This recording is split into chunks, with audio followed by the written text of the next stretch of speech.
Hello student, आज मैं आपको वित्तीय प्रबंध का एक टॉपिक है आपके कार्यशील पूंजी का प्रबंध एटलीस्ट उसके बारे में कुछ थियोरेटिकल नॉलेज प्रोवाइड कर रही हूँ। रियल में जब हम देखते हैं कि हमें किसी भी बिजनेस को जब ऑर्गेनाइज करना पड़ता है तो डिफरेंट टाइप्स की कैपिटल की रिक्वायरमेंट होती है। तो कुछ प्रकार की पूंजी को तो हम स्थायी पूंजी के नाम से जानते हैं, जो आपको लॉन्ग टर्म के लिए चाहिए, फिक्स एसेट्स के लिए चाहिए पर्टिकुलर, तो वो आपकी कहलाती है स्थायी पूंजी। तो बिजनेस में दो प्रकार की पूंजी का प्रयोग किया जाता है।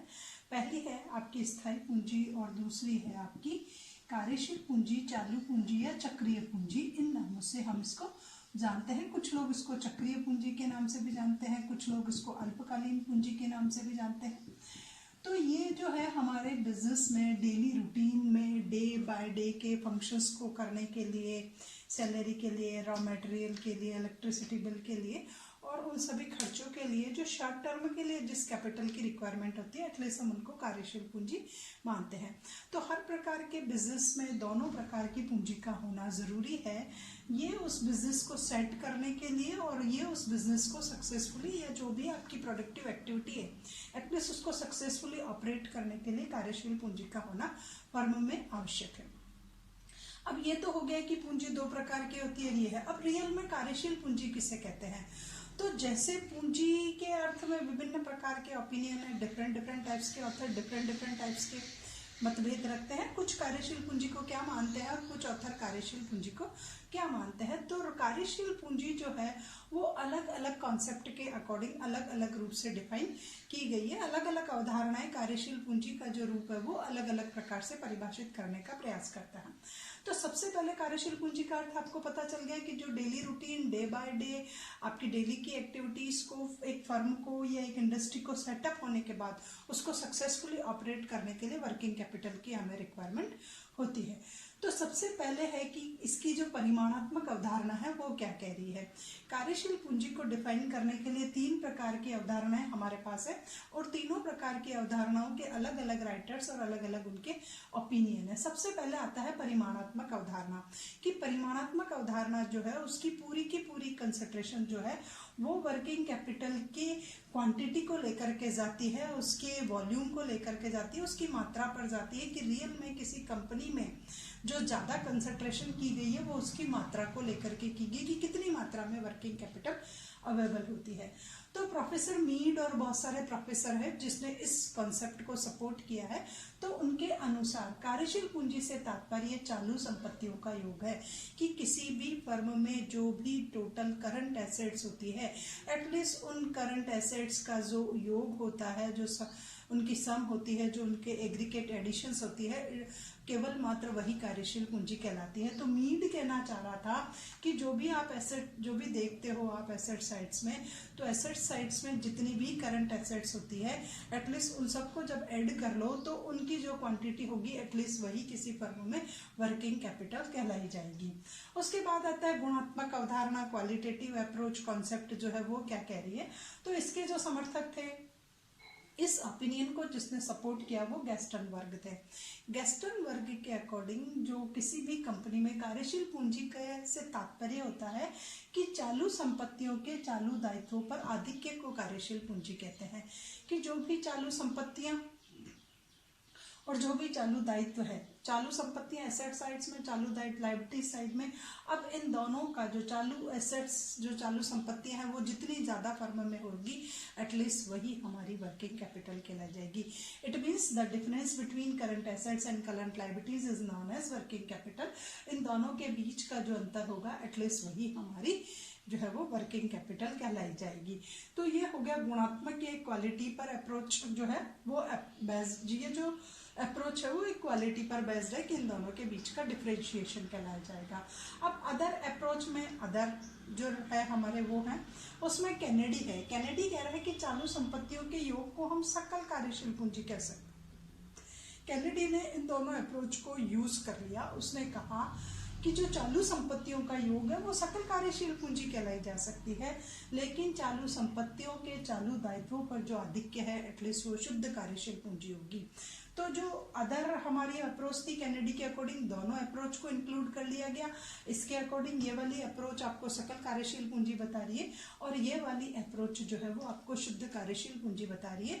तो ये दोनों अप्रोच आपको नेट और जो है ग्रॉस वर्किंग कैपिटल उनके बारे में एक्सप्लेन कर रही है। तो ये थी हमारी 3 अप्रोच जो आपको वर्किंग कैपिटल क्या होती है एटलीस्ट उसको डिस्क्राइब करने का प्रयास करती है। अब अगर आप पहली अप्रोच को देखो, सबसे पहले अगर हम गुणात्मक अप्रोच को देखते हैं, इस वाली अप्रोच को देखते हैं, तो ये अप्रोच थोड़ी सी संकुचित विचारधारा है। गुणात्मक अप्रोच के अकॉर्डिंग अगर हम वर्किंग कैपिटल को डिफाइन करते हैं तो ये विचारधारा संकुचित विचारधारा है। ये केवल मात्र एकल जो व्यवसायी है वहां उपयुक्त रहती है, या ऐसी फर्म जहां पर स्वामी पूंजी और प्रबंध एटलीस्ट एक ही व्यक्ति के हाथों में हो। स्वामी पूंजी और प्रबंध दोनों एक ही व्यक्ति के हाथों में हो, वहां पर इस प्रकार की अप्रोच के अकॉर्डिंग हम वर्किंग कैपिटल की कैलकुलेट कर सकते हैं। तो गुणात्मक अवधारणा संकुचित विचारधारा है। ये विचारधारा वहां उपयुक्त रहती है जहां छोटा व्यापार हो। छोटा व्यापार इसलिए कि वही तो स्वामी पूंजी, वहां स्वामित्व पूंजी और प्रबंध इन दोनों में कोई अंतर नहीं होता है, दोनों पर्टिकुलर एक ही पर्सन के थ्रू की जाती है, इसलिए ये अप्रोच छोटे बिजनेस के लिए उपयोगी है। अब ऊपर आता है कि हमारी ये परिमाणात्मक विचारधारा, तो परिमाणात्मक विचारधारा जो है वो एक वृहद स्तरीय विचारधारा है। इस विचारधारा का प्रयोग बहुत बड़े स्तर के व्यापार में किया जाता है, बड़े स्तर की इंडस्ट्री में किया जाता है, बड़ी बड़ी कंपनियों में किया जाता है। क्यों किया जाता है? क्योंकि यहाँ पर स्वामी पूंजी या स्वामित्व, जो भी पूंजी का स्वामित्व होता है और प्रबंध जो होता है इसमें विच्छेद होता है, अलग अलग पर्सन के थ्रू ये दोनों काम किए जाते हैं। तो ये विचारधारा आपकी वृहद विचारधारा है और ये विचारधारा आपकी संकुचित विचारधारा है जो आपके वर्किंग कैपिटल को एक्सप्लेन कर रही है। ये हो गई दोनों विचारधाराएं। अब आप देखिए कि दोनों विचारधाराओं में कुछ कॉमन शब्द प्रयोग आए हैं, चालू संपत्तियां और चालू दायित्व। इसमें भी चालू संपत्तियां, इसमें भी चालू संपत्तियां, इसमें भी चालू दायित्व। अब आपको ये टॉपिक पढ़ने से पहले एटलीस्ट इस बात की बेसिक नॉलेज होनी चाहिए कि what are current assets and what are current liabilities की रियल में हम उनको क्या कहते हैं। तो सबसे पहला आता है हमारा चालू संपत्तियां, कि रियल में चालू संपत्तियां किसे कहेंगे। जब भी किसी आप वर्किंग कैपिटल को कैलकुलेट करोगे तो सबसे पहले आपको करंट एसेट्स की बेसिक नॉलेज होना जरूरी होता है। तो जो व्यवसाय में एक सामान्य लेखा अवधि में अपना स्वरूप परिवर्तन कर लेती है, ऐसी संपत्तियां जो एक पर्टिकुलर टाइम पीरियड में, कि 1 जनवरी से 31 दिसंबर या 1 अप्रैल से 31 मार्च, ये हमारा एक पर्टिकुलर फाइनेंशियल ईयर होता है। तो इन फाइनेंशियल ईयर में वो अपने स्ट्रक्चर को चेंज कर लेती है, जैसी थी वैसी नहीं रहती है, अपना स्वरूप जो है वो चेंज करती जाती है, अपना नेचर चेंज करती जाती है, अपना स्ट्रक्चर चेंज करती जाती है। तो ऐसे सभी एसेट्स को हम चालू संपत्तियों के नाम से जानते हैं जो अपना परिवर्तन कर लेते हैं। सपोज कीजिए आपके पास स्टॉक था, स्टॉक किसमें कन्वर्ट हो जाता है? डेटर्स में, देनदार में बदल गया। देनदार किसमें बदल गए? प्राप्य बिलों में बदल गए। अब आपके प्राप्य बिल या तो नगद में बदल जाते हैं या बिल भी हो सकते हैं। फिर नगद आया तो वो कच्चे माल में हो सकता है और कच्चा माल आपका उत्पादन में परिवर्तन हो सकता है। तो इस प्रकार आप देखिए कि आपका स्ट्रक्चर जो है वो कंटिन्यूस चेंज हो रहा है और इसमें एक पर्टिकुलर टाइम पीरियड लगता है। तो एक विशेष अवधि हो सकती है या एक लेखा अवधि हो सकती है, आपका अकाउंटिंग टाइम हो सकता है, उसमें इनका स्ट्रक्चर चेंज हो जाता है। तो उनको हम चालू संपत्तियों के नाम से जानते हैं। तो ये संपत्तियां व्यवसाय में निरंतर अपना रूप बदलती रहती है, जैसी पहले थी वैसी नहीं रहती है। और इनके ये हैं आपके स्कंद है, देनदार है, प्राप्य बिल है, बैंक और नगद शेष दोनों आ सकते हैं इसमें। अल्पकालीन विनियोग, जो आप शॉर्ट टर्म के लिए इन्वेस्टमेंट करते हो वो भी आ सकता है। और प्रीपेड एक्सपेंडिचर, पूर्व दत्त व्ययों को इसमें इंक्लूड किया जाता है। तो ये सब है हमारे चालू संपत्तियां। अब आता है आपका चालू दायित्व, करंट लायबिलिटीज। तो ऐसी देनदारियां जिन्हें एक साधारण व्यापार चक्र या लेखा अवधि के दौरान चुकाना हो, जिनको आपको एक पर्टिकुलर टाइम पीरियड के अकॉर्डिंग जिनका पेमेंट करना जो है वो कंपलसरी होता है, एटलीस्ट उनको हम क्या कहेंगे? करंट लायबिलिटीज कहेंगे कि इनका इस पर्टिकुलर टाइम पीरियड के दौरान इनका पेमेंट जो है वो एसेंशियल है, आपको इनका पेमेंट करना ही पड़ेगा। जैसे है आपके लेनदार है, उनको आपको चुकाना पड़ेगा, आपका जो है देय बिल है उसको आपको चुकाना पड़ेगा, ओवरड्राफ्ट अगर आपने बैंक से ले रखा है तो शॉर्ट टर्म का कोई लोन दे रखा है, इनकम टैक्स है वो, या आपको कुछ टैक्स के लिए प्रोविजन भी करना पड़ सकता है, आपको प्रस्तावित डिविडेंड देना पड़ेगा, न मांगा गया लाभ जो पहले लाभ नहीं मांगा गया था अब, और कुछ आउटस्टैंडिंग एक्सपेंडिचर।